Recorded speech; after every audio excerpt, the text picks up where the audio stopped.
भज गोविन्दं भज गोविन्दं गोविन्दं भज मूढ़मते भज गोविन्दं। प्रेम से गाइए।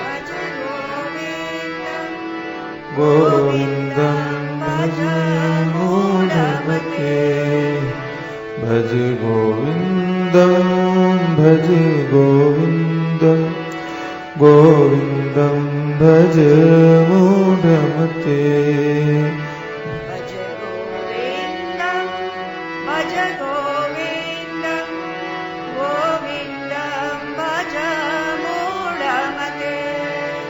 प्राप्ते सन्निहिते मरणे नहीं नहीं रक्षते डोक्रीकरणे प्राप्ते सन्निहिते मरणे नहीं नहीं रक्षते डोक्रीकरणे। दिनमपि रजनी सायं प्रातः शिशिरवसन्तौ पुनरायातः दिनमपि रजनी सायं प्रातः शिशिरवसन्तौ पुनरायातः। कालः क्रीडति गच्छति आयुः तदपि न मुञ्चति आशावायुः। कालः क्रीडति गच्छति आयुः तदपि न मुञ्चति आशावायुः। अग्रे वह्नि प्रेष्ठे भानु रात्रौ चिबुक समर्पित जानो। अग्रे वह्नि प्रेष्ठे भानु रात्रौ चिबुक समर्पित जानो। करतल भिक्षा तरतरवास तदपि न मुञ्चति आशापाशः। करतल भिक्षा तरतरवास तदपि न मुञ्चति आशापाशः। भज गोविन्दं भज गोविन्दं गोविन्दं भज मूढ़मते भज भज गोविन्दं गोविन्दं भज मूढ़मते।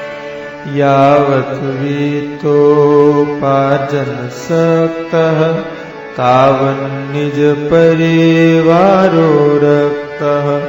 यावत् वीतोपार्जनसक्तः तावन्निज परिवारो रक्तः। पश्चाद्धावति जर्जर देहे वार्तां पृच्छति कोऽपि न गेहे। पश्चाद्धावति जर्जर देहे वार्तां पृच्छति कोऽपि न गेहे। जटिलो मुण्डीलुञ्चित केशः काषायाम्बर बहुकृतवेश। जटिलो लुञ्चित केशः काषायाम्बर बहुकृतवेशः।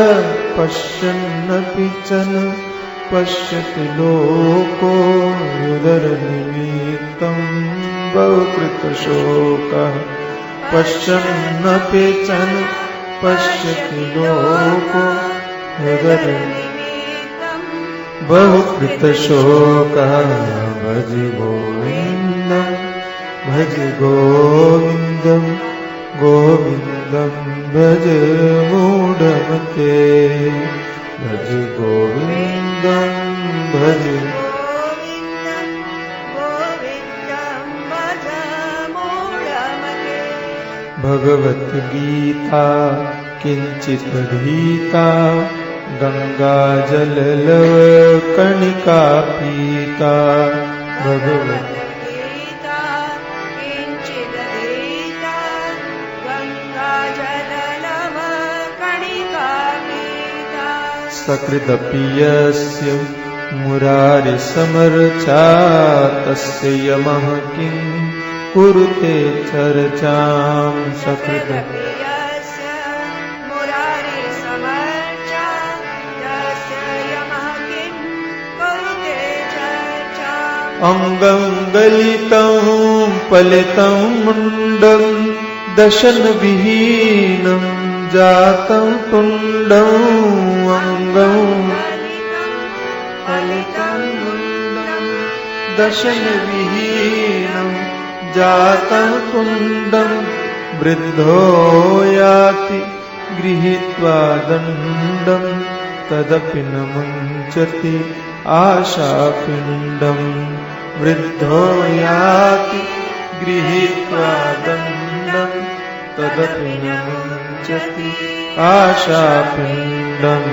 भज गोविन्दं भज गोविन्दं गोविन्दं भज मूढमते भज गोविन्दं भज गोविन्दं गोविन्दं भज मूढमते प्राप्ते सन्निहिते मरणे नहि नहि रक्षति डोक्रीकरणे प्राप्ते सन्निहिते मरणे नहि नहि रक्षति डोक्रीकरणे भज गोविन्दं भज गोविन्दं गोविन्दं भज मूढमते भज गोविन्दं भज गोविन्दं गोविन्दं भज मूढमते।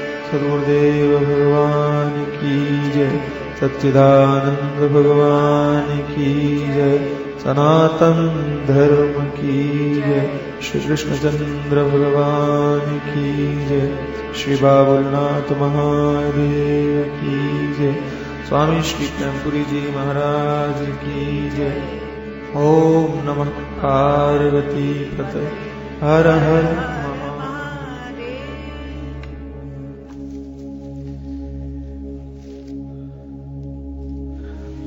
भगवान शंकराचार्य जी महाराज के द्वारा रचित चरपट पंजरी का आप लोग श्रवण कर रहे हैं। अंतिम समय निकट आने पर व्यर्थ की चेष्टाएं डुक्रीकरण है। डुक्रीकरण है व्याकरण की एक धातु।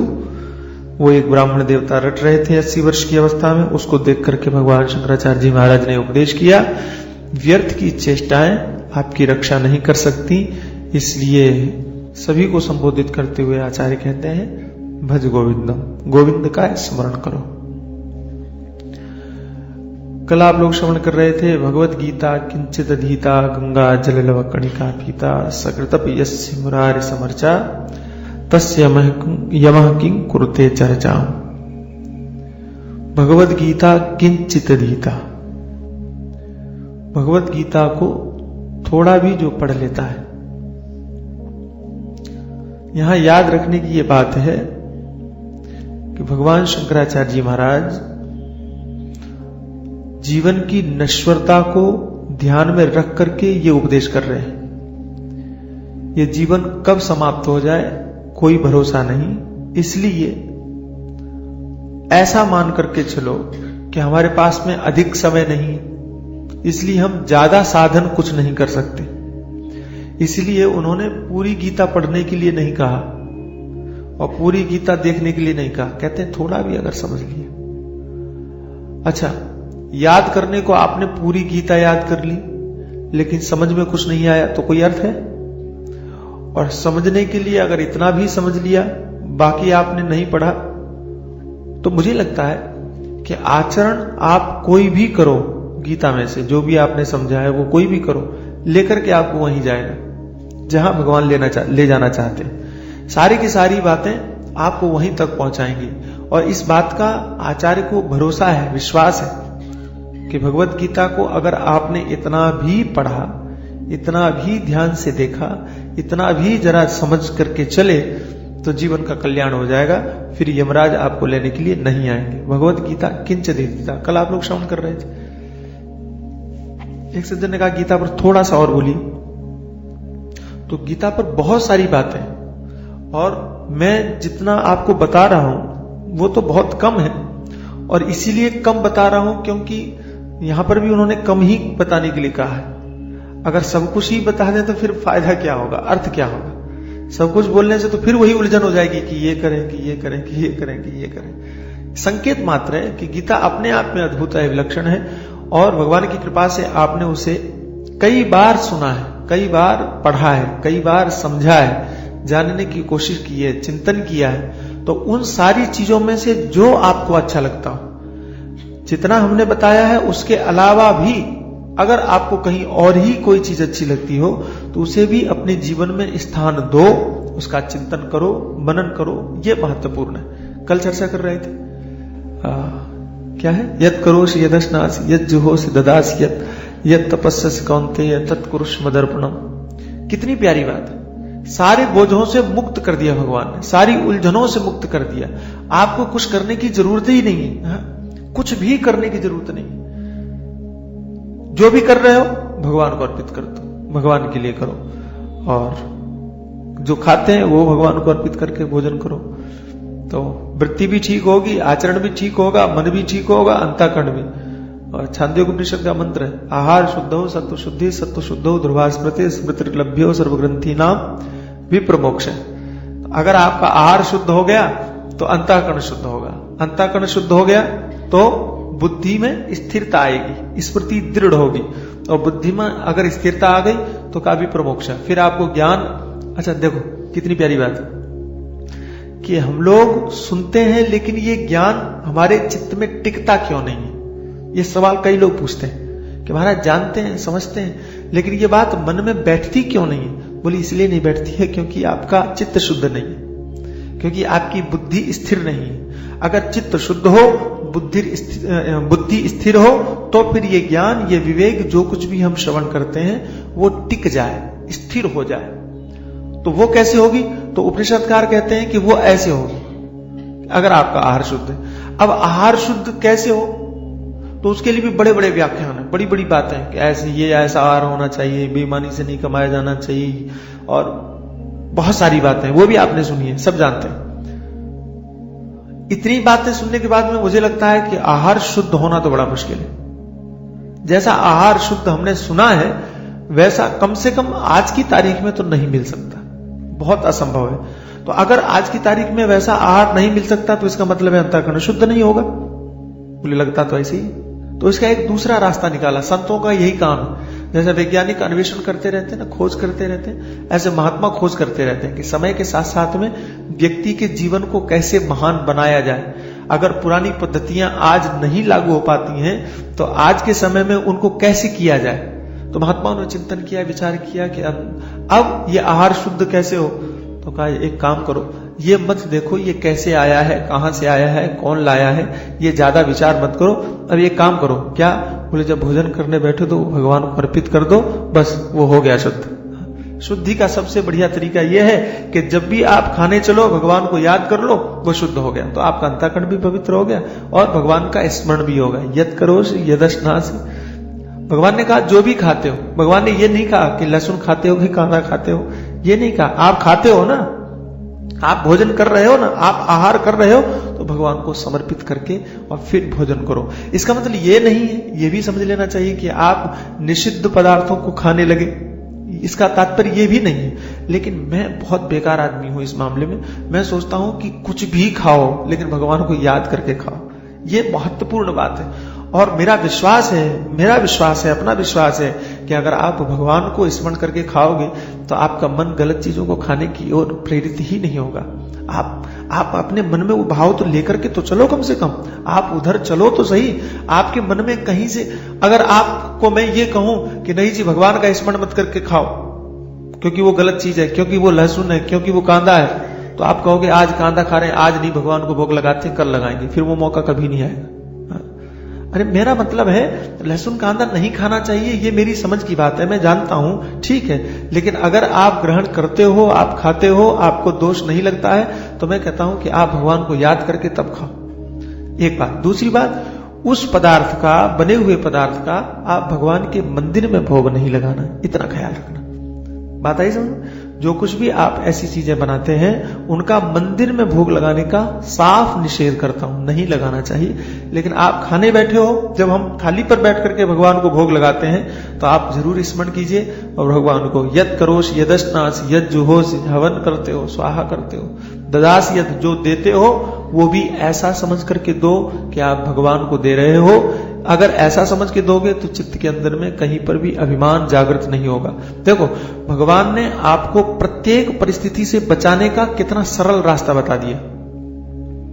आदमी कहता है कि महाराज मैं कुछ कर्म करता हूं, मेरे मन में अभिमान पैदा हो जाता है, वो अभिमान कैसे दूर हो, ये भी तो मन में आता है, कैसे दूर हो? तो भगवान ने कहा सरल तरीका बताऊं। बोले क्या? तो कहा जो देते हो ये समझ के दो कि भगवान को दे रहे हो। काय का अभिमान आएगा? बोलो, किस बात का अभिमान आएगा? अच्छा, आपने भगवान को दिया तो आप ये कह ही नहीं सकते हो कि हमने अमुक व्यक्ति को इतना दान किया, कि हमने भिखारियों को खिलाया। अभिमान तो आपको तब आएगा ना जब आप ये कहते हो किसी से कि आपको मालूम है मैंने कितना दान किया, किसको दिया भाई, सामने वाला यही तो पूछेगा, तब आप कहोगे अमुक व्यक्ति को, तो अभिमान जागृत होगा। और अगर आप कहो कि मैंने इतना दान किया तो कोई पूछे किसको, तो आप कहोगे भगवान को। सुनने वाला कहेगा पागल है ये आदमी, भगवान कहीं तुमसे लेने के लिए आएंगे, भगवान कहीं ग्रहण करने? तो अभिमान को मौका देने वाली बात को भी भगवान ने सरल तरीके से ऐसे बाईपास निकाल दिया कि तुम्हारे चित्त में कोई संभावना नहीं है पैदा होने की।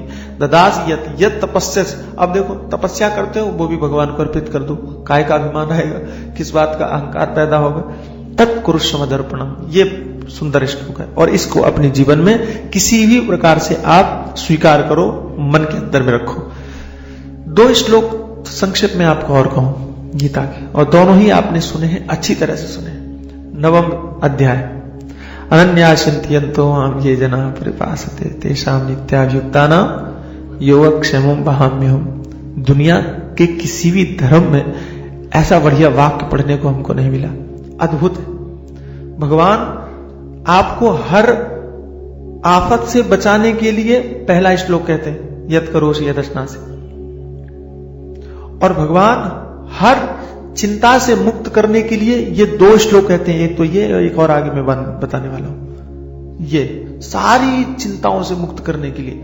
अच्छा, जीवन में व्यक्ति के 2 चिंताएं मैंने देखी आध्यात्मिक व्यक्तियों के जीवन में। संसार के जीवन में तो एक ही चिंता दिखाई पड़ती है, जो गृहस्थी लोग हैं, संसारी लोग हैं, उनके जीवन में दूसरी चिंता नहीं होती, उनके एक ही होती है कि हमारी दुनिया कैसे बने, हमारा संसार, रुपया पैसा व्यापार, ये सब दुनियादारी कैसे व्यवस्थित रहे, इसी की चिंता करते हैं। लेकिन जो आध्यात्मिक लोग हैं, जो सत्संग करते हैं, उनके जीवन में 2 चिंताएं होती हैं। एक दुनिया की भी चिंता होती है कि हमारा घर परिवार कैसे व्यवस्थित हो, इसकी भी चिंता होती है। कितना भी सत्संग करें फिर भी मन में कहीं ना कहीं ये भाव रहता है, रहना भी चाहिए, इसका कोई दोष नहीं है और कोई बुराई नहीं है। दूसरी चिंता रहती है आध्यात्मिक, हमारी मुक्ति का क्या होगा, हमारे कल्याण का क्या होगा, और हमारी कहीं दुर्गति तो नहीं होगी, ये इस बात की भी चिंता रहती है। हम स्वर्ग जाएंगे कि नरक जाएंगे, कि दोनों में से कहीं मुक्त होकर के हमारा जीवन कैसा होगा, इस बात की आशंका रहती है। भगवान ने दोनों वाक्यों में इन दोनों चिंताओं का निराकरण कर दिया।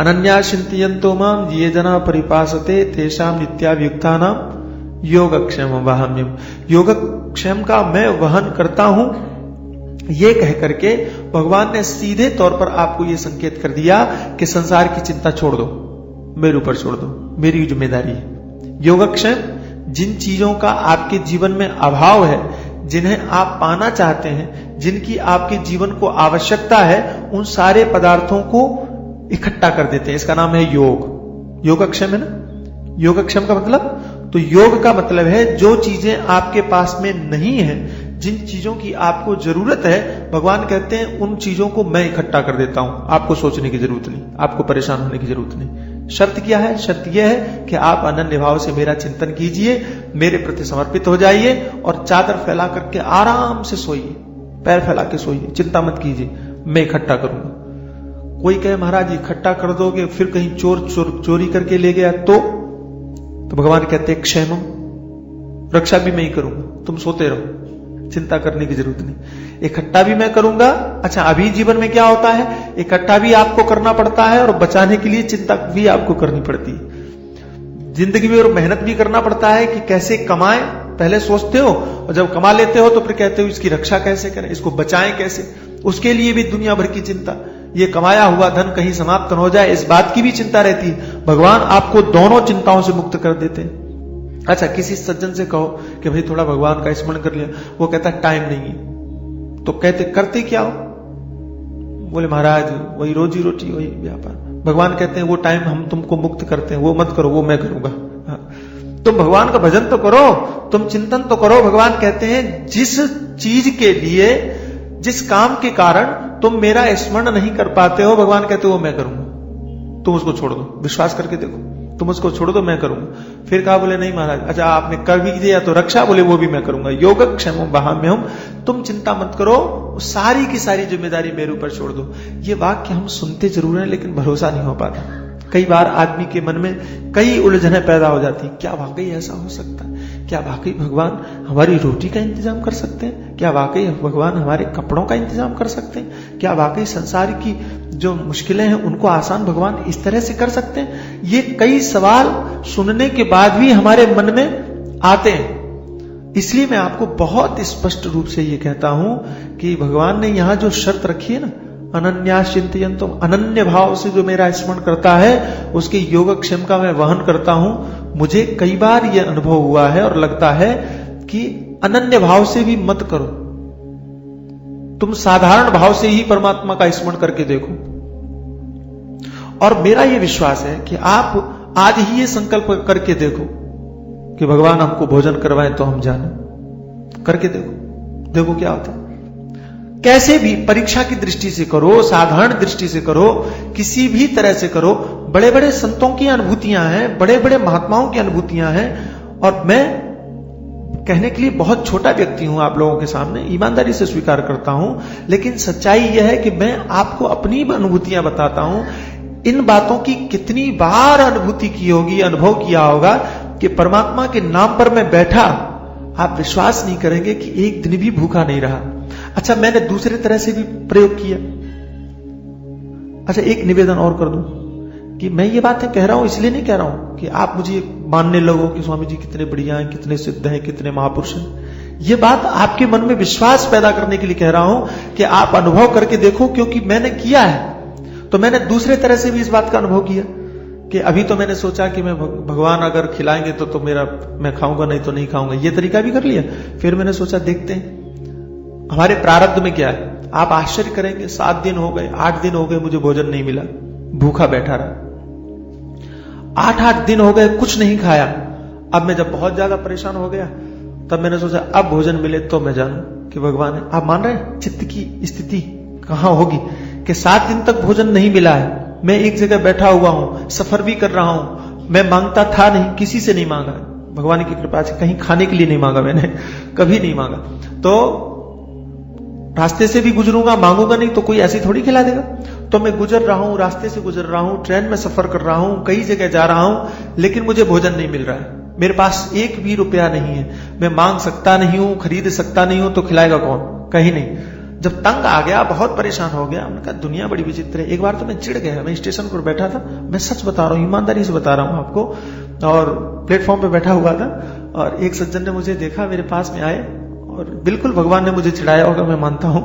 तो भूखा बैठा था, 3-4 दिन हो गए थे, कुछ नहीं खाया था। तो एक सज्जन आए, आकर के हाथ जोड़ा, तो मैं मुस्कुराया। तो उन्होंने कहा कि स्वामी जी एक बात बताएंगे? हमने कहा क्या? बोले मेरा जरा हाथ देखिए, मुझे भविष्य बताइए कुछ। मैं गुस्से में तो पहले से ही था और चिढ़ गया। हमका खाने आने का कुछ नहीं पूछना, तुमको खाली अपना भविष्य पूछना। अरे महात्मा है, पहले कुछ भोजन के लिए पूछना चाहिए। चिढ़ गया मैं, वाकई बता रहा हूं, चिढ़ गया। और उसके बाद में मैं दूसरी ट्रेन में बैठा और मैं चल दिया। बाद में मैंने फिर रो करके कहा अब मानो अगर आप भोजन ला करके दें, वो खिलाएं। और आप विश्वास नहीं करेंगे, शायद मुझे लगता है कि 1 घंटा भी नहीं गुजरा होगा, मेरे भोजन का इंतजाम हुआ, बिना कहीं मांगे, बिना कहीं कहे।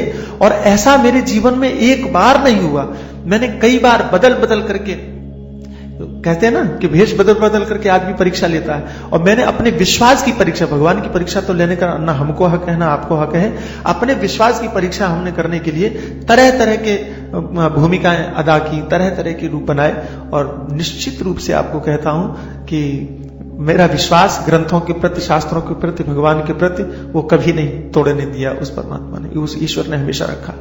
उन सारे परीक्षणों को कसौटी मान करके आपके सामने बहुत प्रामाणिक रूप से कहता हूं कि आप विश्वास करके तो देखिए, वो योगक्षेम नहीं, सारी दुनियादारी की रक्षा करेगा। सारी जितनी भी तुम्हारी टेंशन है, चिंताएं हैं, मैंने जीवन में ऐसे ऐसे लोगों को देखा है कि जो भगवान के भरोसे पर जिए और उन्हें कुछ नहीं करना पड़ा, वो हमेशा मुस्कुराते रहे, सदैव मुस्कुराते रहे। मैं पढ़ रहा था खंडानंद जी महाराज को, कुटस्थानंद जी महाराज को, और मुझे बहुत अच्छा कहने लगे एक महात्मा ने, और उन महात्मा ने अपनी कहानी कुटस्थानंद जी महाराज को सुनाया। आपने सुना होगा, फिर भी मैं आपको कह देता हूं क्योंकि मुझे अच्छी लगती है वो कथा। तो एक संत ने संकल्प लिया, उन्हें जलेबी बहुत अच्छी लगती थी, जलेबियां। तो उन्होंने संकल्प लिया कि मैं जलेबी तब तक नहीं खाऊंगा जब तक कि भगवान मुझे अपने हाथ से नहीं खिलाएंगे। ऐसा उन्होंने अब भक्त हैं, ले लिया संकल्प। हालांकि ये चीज अगर आप किसी सामान्य व्यक्ति को सुनाने जाओगे तो कहोगे ये कोई भक्ति है, ये तो बचपना है, ये कोई भक्ति थोड़ी है। लेकिन भाव की ही भक्ति भाव की होती है और कुछ नहीं। तो भगवान के साथ ऐसा संबंध कि उन्होंने प्रतिज्ञा कर लिया कि अगर भगवान ने अपने हाथ से जलेबी नहीं खिलाई तो मैं अपने जीवन में जलेबियां नहीं खाऊंगा। ये संकल्प कर लिया। मजे की बात ये हुई कि संकल्प करते ही जलेबियां आ गई। अब उनको खाना नहीं था, उन्होंने मना कर दिया। और रोज कोई ना कोई लेकर के आए, अलग अलग तरीके से। नहीं महाराज थोड़ा तो खाइए, एक खा लीजिए, आधा, अरे थोड़ा टेस्ट ही कर लीजिए। लोग भी कमाल होते। तो वो तो निश्चय करके रखे थे, बोले नहीं हम नहीं खाएंगे। बताया भी नहीं कि क्यों नहीं खाएंगे, क्योंकि बताने से भी वो अभिमान जागृत होता, फिर बड़ा दुनियादारी नाटक कम थोड़े। तो बताया भी नहीं और खाया नहीं उन्होंने, पक्का संकल्प ले लिया। कई दिन गुजर गए। तो आश्चर्य की बात देखिए, कमाल देखिए, आप क्या कहें आपको, अद्भुत। तो वो संत यमुना में स्नान कर रहे थे, यमुना जी। तो स्नान करते करते वो डुबकी लगा के जैसे ऊपर आए तो क्या देखते हैं, किसी आदमी ने जलेबियां यमुना जी में चढ़ाई थी। तो वो उनके मुंह से यहां होठों से टच हो रही, समझ रहे, स्नान करते जलेबियां यहां, और उनको आवाज सुनाई पड़ रही है कि मैंने नहीं खिलाया तो क्या हुआ, यमुना भी तो मेरी पत्नी है ना, यमुना पटरानी, उनके हाथों से खा लो। जहां ये बात सुनाई पड़ी तो उन्होंने खाना शुरू कर दिया। फिर उन संत ने यही घटना किसी संत को कहा, बड़े महापुरुष को कहा, और कहा ऐसी ऐसी घटना थी, मैंने संकल्प लिया था कि अगर भगवान नहीं खिलाएंगे तो मैं जलेबियां नहीं खाऊंगा। तो यमुना में इस प्रकार से मुझे अनुभव हुआ और मैंने खाया। तो कहने लगे तू पागल है, खाया क्यों? नहीं खाता तो उसको आना पड़ता खिलाने के लिए। यहां भी तुम कहीं ना कहीं थोड़ा फिसले। हाँ, भगवान ने देखो कहां तक भगवान कसौटी लेते हैं, कहां तक देखते हैं। बोले अगर तुम वहां भी ठहर जाते, वहां भी अपने आप को रोक लेते, वहां भी थोड़ा सा रुकते, तो उसको आना ही पड़ता खिलाने के लिए, आना ही पड़ता। फिर उन्होंने एक बार और प्रतिज्ञा किया कि किसी को अगर सपना हो कि मेरा भक्त है वहां बैठा हुआ है, जाओ उसको जाकर के खिलाओ। ये जब कोई मुझे कहेगा मैं तभी खाऊंगा, तब तक मैं कहूंगा नहीं। मुझे पता तो चले कि मैं जिसे भगवान मानता हूं वो मुझे भक्त मानता है कि नहीं मानता है। जब उनको पता चल जाएगा कि मुझे पता चल जाएगा कि उन्होंने मुझे भक्त के रूप में स्वीकार किया है, मैं तभी भोजन करूंगा। 10 दिन गुजर गए, इन्होंने खाया नहीं, भोजन ही नहीं किया। और 11वें दिन एक ब्राह्मण देवता आए और उन्होंने आकर के कहा कि मुझे सपना हुआ है कि जाओ उसको जाकर के खिलाओ, वो मेरा भक्त है। नाम लेकर के बराबर कि वो मेरा भक्त है, और जाकर के उसको भोजन करवाओ। तो आप विश्वास करके देखिए, अनन्याश्चिंत्यं। तो मैं निश्चित रूप से कहता हूं कि कहीं पर भी कोई संदेह करने की आवश्यकता है ही नहीं, और वो पराशक्ति है, अद्भुत शक्ति है, इसमें मानना चाहिए। मैं कल पेपर में पढ़ रहा था, देखो मैं आपको ये बता रहा हूं कि अनन्य भाव यानी हम महात्मा लोगों में हो तभी वो भरोसा, ऐसी बात नहीं। कहीं पर भी एक बार निश्चय हो जाए परमात्मा के प्रति। शत्रुघ्न सिन्हा आप लोग जानते हैं, फिल्म स्टार, ठीक है, वो कोई महात्मा तो नहीं है, कोई सिद्ध नहीं है। मैं कल उनका व्याख्यान पेपर में पढ़ रहा था, अध्यात्म आता है ना, कल उसमें आया था। तो उन्होंने कहा कि मैं जब स्ट्रगल कर रहा था, मुंबई में नया नया आया था, काम ढूंढ रहा था, मैं बहुत परेशान था, और 4 दिन हो गए मैंने भोजन नहीं किया, भूखा था, मैं बहुत तंग था। और तभी जब 3-4 दिन गुजर गए, और तब मैंने हृदय से भगवान को पुकारा और कहा कि प्रभु तू है, मैं जानता हूं, क्या 1 रुपया नहीं कहीं। और कहा बोले आप कहीं नहीं है, क्या मेरे लिए भोजन का इंतजाम नहीं हो सकता? वो कहते हैं कि आप आश्चर्य करेंगे कि मैंने ये प्रार्थना किया और 5 मिनट नहीं गुजरे होंगे कि मेरी दृष्टि पड़ती है रास्ते में, वहां 5 रुपए पड़े हुए। पहले कितनी देर से मैं वहां बैठा था, मुझे कुछ भी नजर नहीं आ रहा है, लेकिन उस समय मैं देखता हूं कि वहां 5 रुपए पड़े हुए। तो कहते हैं मेरी बहुत आस्था हो गई, तब से मेरी दृढ़ आस्था हो गई कि कोई शक्ति जरूर है जिसे हम जानते नहीं है, लेकिन वो सदैव हमारे करीब है, वो सदैव हमारे सुख दुख को देख रही है। अगर आप उसे प्रार्थना करते हैं तो वो आपकी रक्षा करती है। जब एक सामान्य व्यक्ति का यह अनुभव जीवन में हो सकता है, तो आप लोग इतने दिनों से सत्संग करते हैं, भगवान के चरणों में आपकी अनुरक्ति है, परमात्मा आपकी प्रार्थना को क्यों नहीं सुनेंगे? आपके मन में भाव तो हो। तो अनन्या चिंतयन्तो माम ये जना परिपासते, ये कथा। दूसरी एक बात जो गीता की है वो अंतिम अध्याय में है, और वो भी बहुत प्यारी है।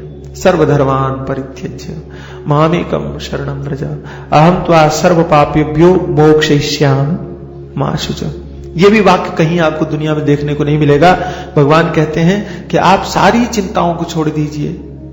देखो, मैं किसका आश्रय लूं, मेरे लिए कौन सा रास्ता सही है, ये भी तो चिंता ही है, ये भी तो चिंता की ही बात है। धर्म का मतलब है आश्रय।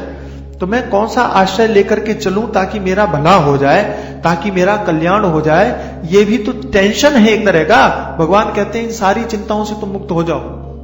महाशुच, शोक मत करो, चिंता मत करो, सारी चिंताओं को छोड़ दो, सारे आश्रयों का परित्याग कर दो, दुनियादारी जितनी भी है सबको छोड़ो। करूं क्या? तो मामेकम शरणं व्रज, मेरी शरण में आ जाओ, बस मेरे शरणापन्न हो जाओ। फिर अहं त्वा सर्व पापेभ्यो, मैं तुम्हें विश्वास दिलाता हूं कि सारे पापों से तुमको मुक्त करूंगा, सारे बंधनों से तुम्हें मुक्त कर दूंगा, तुम्हें चिंता करने की आवश्यकता नहीं है। इतना बड़ा आश्वासन का, इतना महान उपदेश और महान संदेश कोई अपने भक्तों को दे, ऐसा देखने में नहीं आता। भगवान सारी तरह से निश्चिंत करते हैं, तुम चिंता मत करो, तुम किसी झंझट में मत पड़ो। यहां धर्म का मतलब हिंदू धर्म, मुस्लिम धर्म ये मत समझना। यहां आश्रय का मतलब है कि हम किस धर्म को, अपना धर्म की, पराया धर्म की, ब्राह्मण का धर्म की, क्षत्रिय का धर्म की, वैश्य का धर्म की, जातिगत धर्म की, आश्रमगत धर्म कि हम ब्रह्मचारी हैं कि गृहस्थ हैं, कौन से धर्म का आश्रय लें, तो हमको ये चिंतन करना चाहिए।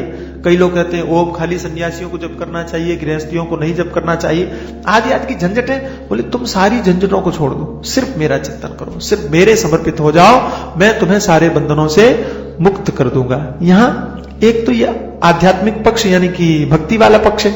भगवान कहते हैं तुम मेरी शरण में आ जाओ, भक्त बनकर के आ जाओ और मैं तुम्हें बचाऊंगा। सब सारे संसार, तेषाम अहम समुद्रता मृत्यु संसार सागरात। तो इस सारे संसार से, समुद्र मृत्यु रूपी जो संसार का सागर है, इससे मैं तुमको मुक्त कर लूंगा, उठा करके ले जाऊंगा, बचा के ले जाऊंगा, घबराओ मत। ज्ञानियों की भी दृष्टि है यहाँ। ज्ञानियों की दृष्टि क्या है? मामेकम शरणं व्रज, मुझ एक की शरण में आ जाओ। यहां विचार करने योग्य बात है कि भगवान ये भी तो कह सकते थे मेरी शरण में आ जाओ। ये कहने की जरूरत क्यों पड़ी मुझे एक की शरण में आ जाओ? नहीं समझ में आया। अगर मैं आपसे कहूं कि आपको अगर कुछ पूछना हो तो मेरे से पूछ लेना, तो ये बात समझ में आती। लेकिन अगर मैं कहूं कि अगर आपको कुछ पूछना है मेरे एक से पूछ लेना, मुझे एक से पूछ लेना, इसका क्या मतलब हुआ? इसका मतलब यह हुआ कि मुझ एक की शरण में आ जाओ, यानी आप कौन, ये संदेह उठेगा ना। भगवान कहने वाले हैं, वक्ता हैं, तो भगवान के विषय में संदेह होगा। क्या भगवान ये कहते हैं कि कृष्ण की शरण में आ जाओ? तो आचार्यपाद कहते हैं नहीं, मुझ एक की शरण में, जो एक तत्व है, सत्य तत्व है, ब्रह्म तत्व है, आत्म तत्व है, उसकी शरण में आ जाओ। शरण में आने का मतलब क्या है? शरण में आने का मतलब है अपने आप को छोड़ दो, अहंकार को छोड़ देने का ही शरण है ना। जब आप झुकोगे तो अभिमान रहेगा, जब आप झुकोगे तो अहंकार रहेगा। तो झुकते समय आपके अभिमान को दूर करके परमात्मा की शरण में चले जाओ। अच्छा, परमात्मा की शरण में जाने का, ज्ञानियों की दृष्टि में परमात्मा की शरण में जाने का अर्थ है अपनी आत्मा की शरण में जाना, अपने आत्म तत्व को समझना। मामेकम शरणं व्रज अहं त्वा सर्व पापेभ्यो, मैं यानी कि जिस समय पर आप उस आत्म तत्व की शरण ग्रहण करके आत्म तत्व की अनुभूति करते हो, भगवान कहते हैं उसी समय पर मैं आत्म तत्व रूप हो करके तुम्हें सारे बंधनों से मुक्त कर देता हूं। मैं यानी ज्ञान, ज्ञान आपको सारे बंधनों से मुक्त कर देता है। और यहां पाप और पुण्य दोनों ही बंधन कारक हैं, ऐसा समझना चाहिए। भगवान कहते हैं चिंता करने की कोई जरूरत नहीं।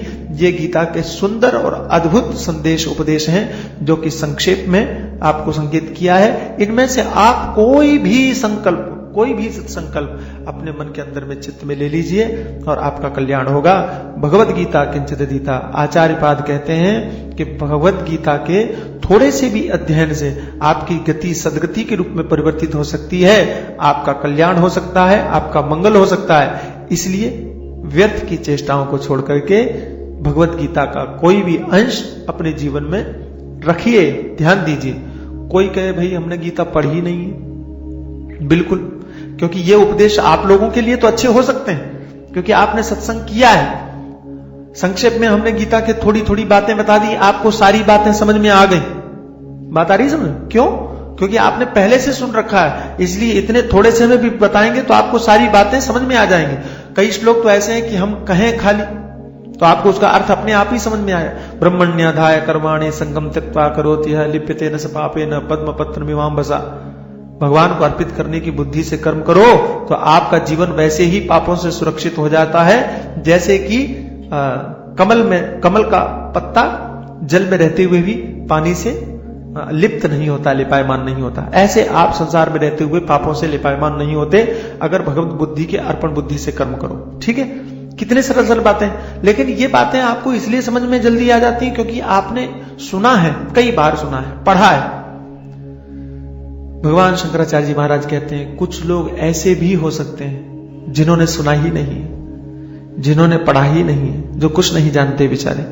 क्या उनके कल्याण के लिए गीता के अलावा और कोई सरल उपाय नहीं? तो कहा है क्या? गंगा जल लव कणिका पीता। कितना सरल है। कहा कि काम कीजिए, व्यर्थ की चेष्टाओं को छोड़िए, आप गंगा जल और हाथ में लीजिए और बस पी लीजिए, कल्याण हो जाएगा। यही आपके सदगति को प्राप्त करवा देगा। गंगा जल का पान ही आपको मुक्त कर देगा। वैसे भी गंगा पाप हारिणी है, ताप हारिणी है।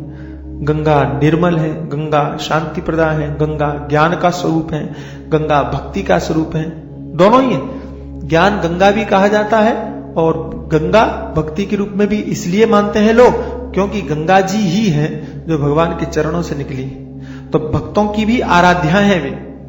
और ज्ञान गंगा क्यों कहा जाता है? तो कहा उनको, गंगा जी को ज्ञान का स्वरूप इसलिए कहा गया क्योंकि वो भगवान शंकर के सिर से निकली। तो सिर में यानी ज्ञान है, सिर तो ज्ञान, बोध कहां रहता है? सिर में रहता है। तो सिर से निकली है गंगा जी, शंकर जी के सिर से निकली है, इसलिए वो हो गई ज्ञान स्वरूपा। और भगवान के चरणों से निकली है इसलिए हो गई भक्ति स्वरूपा। कई लोग इनको कर्म स्वरूपा भी मानते हैं। तो कहा कर्म स्वरूपा कैसे? बोले याद करो कि ब्रह्मा जी ने चरण धोए थे तो वो कर्म हो गया, क्रिया हो गया। तो ब्रह्मा जी ने धो करके कमंडलू में रखा था, कमंडलू कर्म का प्रतीक हो गया, तो वे कर्म की भी रूप हैं। कर्म से भी कर्मकांडी भी उनकी शरण लें तो उनका भी कल्याण होगा, भक्त उनकी शरण लें तो भी उनका कल्याण होगा, और ज्ञानी उनकी शरण लें तो भी उनका कल्याण होगा। और बताएं आप, ये सारे पापों को प्रायश्चित, जो पाप हो जाते हैं ना पाप, तो पापों को दूर करने के लिए लोग प्रायश्चित कर्म करते हैं, प्रायश्चित करते हैं। तो बोले प्रायश्चित के लिए भी गंगा जी बहुत अच्छी है। आपको पता है कि 60,000 सगर के 60,000 पुत्रों ने अपराध किया था और कपिल ने उनको देखा, क्रोध की दृष्टि से उनको भस्म कर दिया, समाप्त कर दिया। तो वो मुक्त कैसे हो? तो गंगा जी इसी के लिए आई। तप करने वाले भी गंगा की शरण में जाएं। क्यों? बोले आपको पता है भगीरथ ने गंभीर तपस्या करके ही गंगा जी को प्रसन्न किया था, प्रकट हुई थी। तो गंगा जी सबकी आश्रय हैं, जो भी जाएं और उनकी शरण में जाएं तो कहते हैं उनका उद्धार हो जाता है। कई बार तो लोगों ने यहां तक कहा कि सब लोगों की ये ताकत नहीं है कि वो रोज गंगा जी का चरणामृत पान करें, पिए, अथवा गंगा स्नान करें या गंगा जी के पास में जाएं। तो महात्माओं ने यहां तक कह दिया कि नहाते समय आप गंगा जी का स्मरण कर लो तो गंगा जी आपकी बाल्टी में समा जाए। स्नान करते समय गंगा का स्मरण कर लो तो आपको उसी समय उसी का फल मिले, क्योंकि यहां भावना का फल है, यहां भाव का फल है और कोई फल नहीं। मैंने सुना है कि रैदास चमड़े का काम करते थे, जूते बनाते थे, और कई लोग गंगा जी स्नान करने के लिए जा रहे थे और उनको कहा कि आप गंगा स्नान करने के लिए चलिए। तो उन्होंने कहा कि मैं कैसे चलूं? आपने सुना होगा ये बात है। तो मैं कैसे चलूं, क्योंकि मुझे अपना काम है, और आप चले जाइए, आप जाकर के दर्शन करके आइए। और वे जो कार्य कर रहे थे उसी को गंगा मान करके कर रहे थे।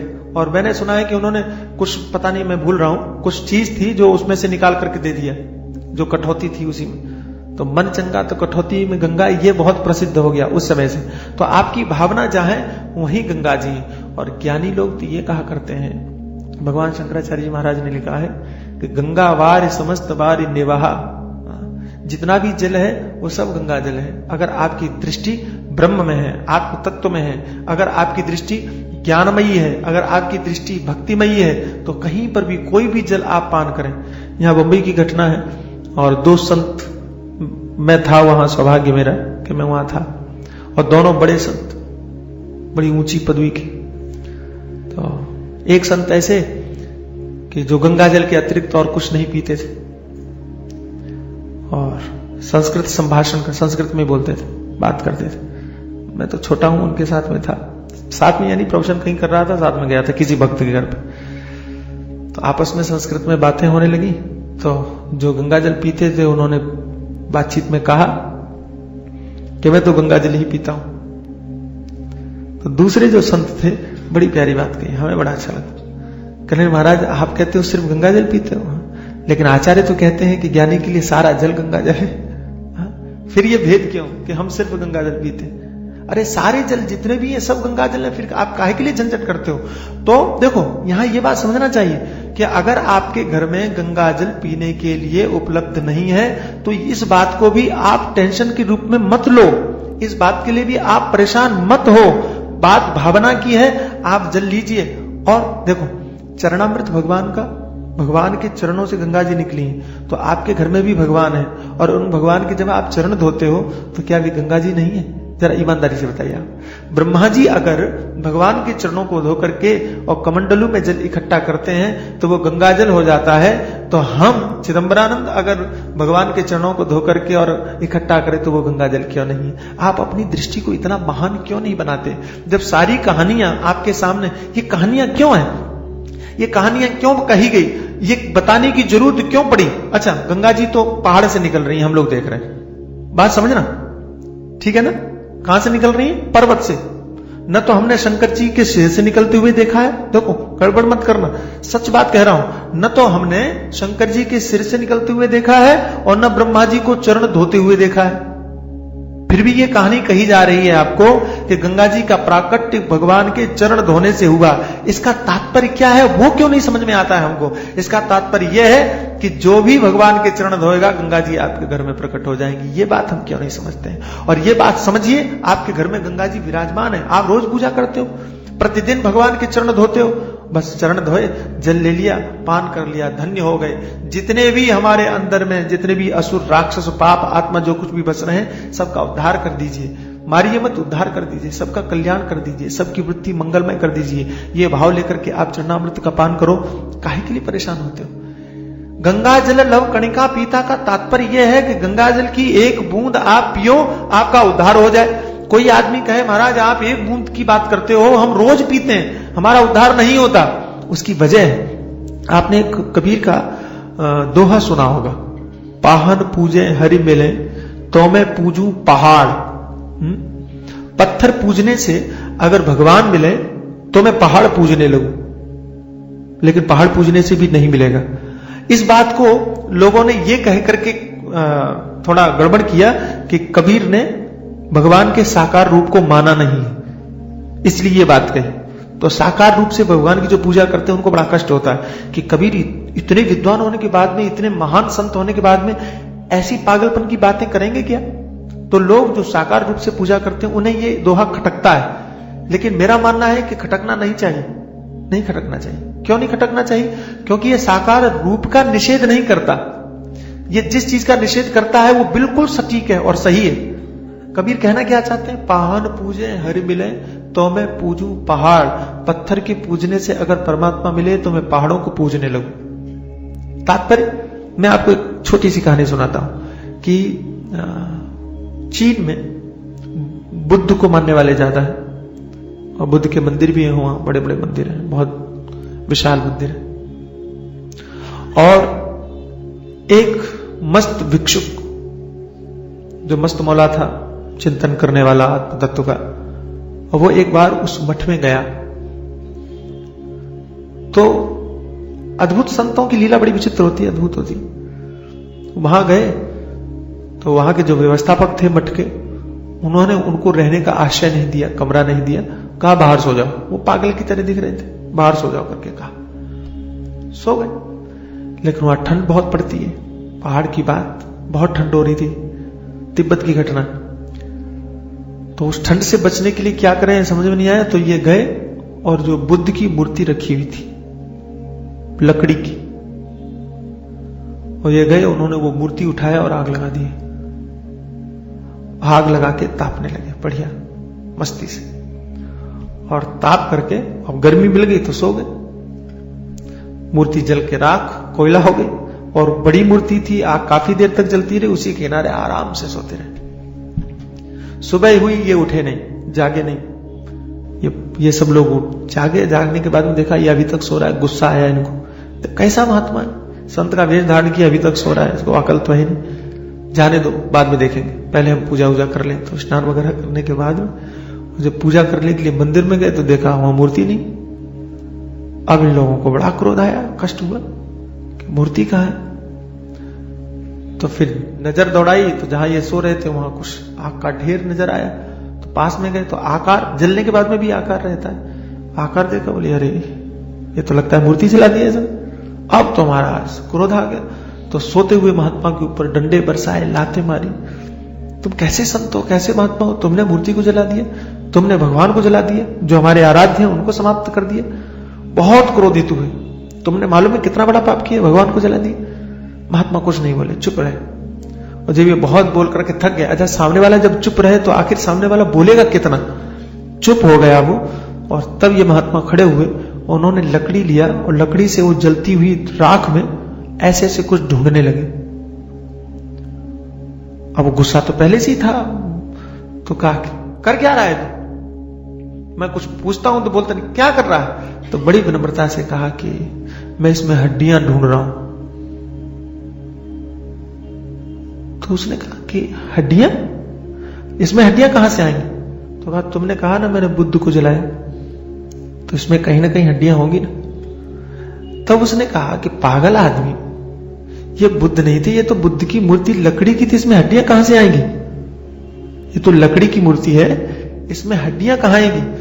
तो उसने डंडा फेंक दिया। बोले फिर दुखी क्यों होते हो, मैंने लकड़ी जलाया है, बुद्ध को नहीं जलाया। बात आई समझ, नहीं समझ में आया। मैं आपको यह कहना चाहता हूं कि जो वो पूजा कर रहा था वो बुद्ध मान की पूजा ही नहीं कर रहा था, वो तो लकड़ी मान के पूजा कर रहा था। हाँ? पाहन पूजे हर मिले का तात्पर्य मात्र इतना है कि अगर आप भगवान को पत्थर मान करके पूजा कर रहे हो तो आपकी बुद्धि पत्थरी ही होगी, भगवान कभी नहीं होगी। अगर आप पत्थर को पत्थर नहीं मान रहे हो, भगवान मान करके पूजा कर रहे हो, तो इस बात का कबीर निषेध नहीं करते, इस बात के लिए मनाही नहीं करते कि पत्थर में अगर आपकी बुद्धि भगवान की है तो ये तो बहुत अच्छी बात है, क्योंकि हमारे यहां तो ये सिद्ध है कण कण में भगवान है, प्रत्येक पदार्थ को भगवान मानने की बात है। अगर आप पत्थर में भगवत बुद्धि से कोई कार्य करते हो, श्रेयस्कर है, कल्याणकारी है। लेकिन अगर आप पत्थर में पत्थर मान करके पूजा करते हो तो जिंदगी भर पूजते रहो पत्थर मान करके। तो कबीर कहते हैं पाहन पूजे हर बिले तो मैं पूजो पहाड़। ऐसे ही गंगा जी को आप जीवन भर उनका जल पीते रहिए, स्नान करते रहिए, लेकिन अगर उनको सिर्फ पानी समझा, सिर्फ नदी समझा तो फिर कल्याण नहीं होने वाला। लेकिन अगर आपने यह समझ करके उनका पालन किया कि भगवान का ये चरणामृत है और सारे पापों को दूर करने वाला है, तो इतना जल भी आपका कल्याण करने वाला होगा, अपनी बुद्धि मुक्ति के लिए, अपने कल्याण के लिए। और आप ऐसी धारणाओं को अपने हृदय में स्थान दें, यही आचार्य का संकेत है। सकृतव यस्य मुरारी समर्चा, इसकी चर्चा हम लोग कल करेंगे।